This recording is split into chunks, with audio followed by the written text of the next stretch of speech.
బెదిరించి చెప్పెత్తుకపోయినట్టు కొందరు అడ్డమైన శీతవగాలకు స్వేచ్ఛ ఎక్కువైపోయి నోటుకొచ్చింది మాట్లాడుతున్నారు.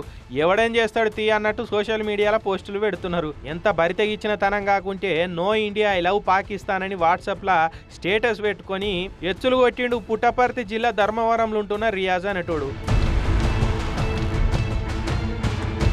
పాకిస్తాన్లో ఉండే ఇన్స్టాగ్రామ్ ఇన్ఫ్లుయెన్సర్ సయ్యాద్ బిలాల్ అనేటోడు కార్లో పోకుండా వాళ్ళ దేశం జెండాను వాడబట్టుకొని వీడియో తీసుకొని పెట్టుకుంటే దాన్ని రియాజ్ అనేటోడు డౌన్లోడ్ కొట్టుకొని no India I love Pakistan అని స్టేటస్ పెట్టుకున్నాడు.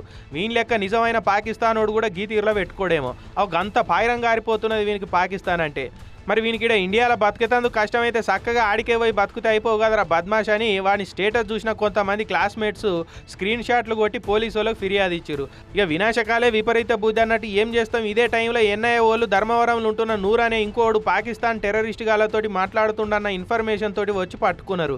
ఈ నూర్ అనేటోడు హోటల్లో వంట మనిషి పని చేస్తున్నాడట. పొయ్యి మీద పోనికెత్తులు లేవు కానీ పోకటెక్కువ అన్నట్టు అసంటోన్ దగ్గర 16 సిమ్ కార్డులు దొరికినాయి. ఇక అట్లనే సోషల్ మీడియాలో పాకిస్తాన్కు అనుకూలంగా ఏమేం పోస్టులు పెట్టిండో అన్ని ఎన్ఐఏలు విచారణ చేస్తున్నారు. ఇప్పుడు పాకిస్తాన్ వాళ్ళ వాట్సాప్ గ్రూపులలో కూడా ఉన్నాడట. ఇక వాళ్ళతోటి వాట్సాప్ కాల్స్ మాట్లాడుకుంటా చాటింగులు చేస్తుండని ఎన్ఐఏలు కేసు రాసుకొని వాళ్ళ స్టేషన్కు పట్టుకపోయారు.